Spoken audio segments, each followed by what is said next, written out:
So I made an executive decision about what to do with this blade tenderized round steak, which I've cooked it up as steaks.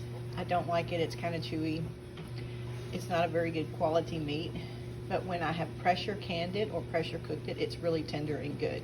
So found this little bag of carrots in the fridge that needs to be used up, this old tired onion, the steak, 2 packs of beef, condensed beef bouillon or whatever.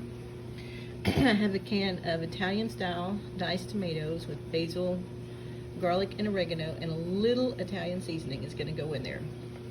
These 3 things, or these three, these 3 here are going to be mixed together. And then what I'll do, oh, and I have potatoes, 4 little potatoes. It should make about 4 pints, which is just the right size for one person to eat as a meal. It's just me and my husband. Gonna cube up the steak, dice up the onion, cut the onions a little, the carrots a little smaller. Oh, and I have pickling salt. Going to mix the tomatoes and the beef broth together, and I'm gonna peel and dice the potatoes. What I'm going to do is make like a little beef soup. It's not going to be beef stew per se because it will have tomatoes in it, but a beef soup. And afterwards, if we just want a quick meal, we can take it out and heat it up and eat it. I'll wash the jars and get them very clean, and then after I've canned, I will wipe the rims with white vinegar to make sure there is no grease or anything on there that would keep it from getting a good seal. So I'll show you guys after I get everything in the jars. I'll show you right before I put it in the canner. I'll show you getting it in the canner, and I will show you when it comes out of the canner. I ended up with 6 pints of the soup I made. And the towel is just bleach stained, so it's clean, it's just bleach stained. 3 are here waiting to go in.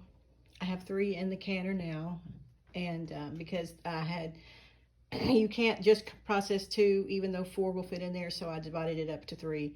And before anybody goes in the comments and talks about you can't use an Instant Pot to can, this Instant Pot Max has the canning feature. It also will show you the temperature at all times.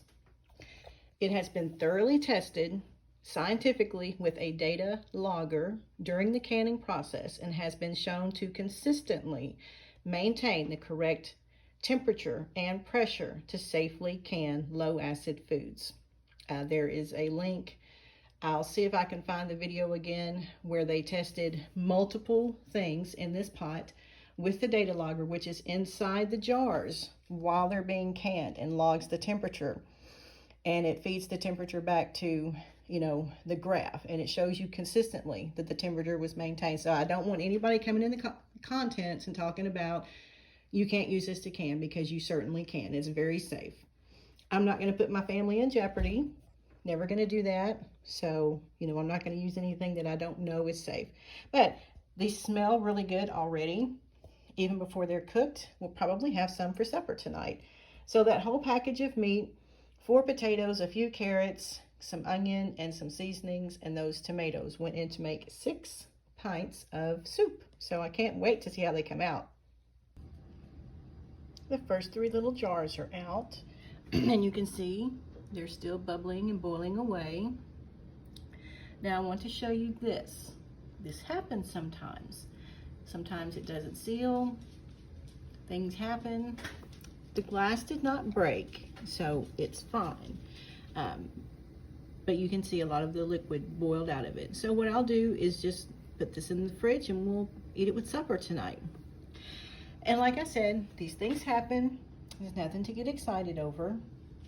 But I have 2 jars here that are just fine. They'll cool down and they'll go on the shelf. And then there's 3 more in the canner right now. So there you go.